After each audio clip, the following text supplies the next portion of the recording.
благодарам, подпредседател.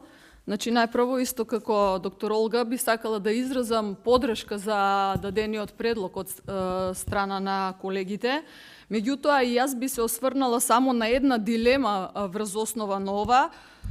Малтене доктор Олга пред малце го и потенцираше тоа, каде што значи измените конкретно се однесуваат на тоа дека членот 161 во ставот 1 останува така, само се додава реченицата каде што работодавниот орган мора да го избере најдобриот кандидат согласно редоследот на ранг листата.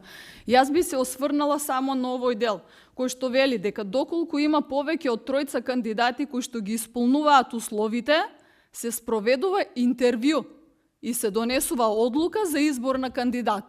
И тука би се осврнала, морам да се осврнам и на членот 160, каде што во ранг листата, значи во селекцијата, не е наведено тоа интервју.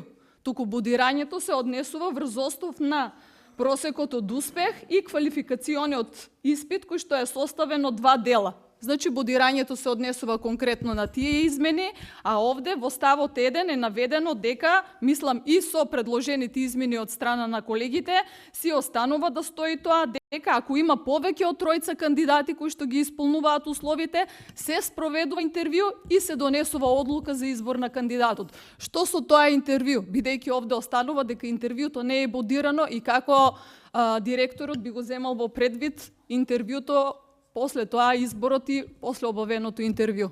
Благодарам.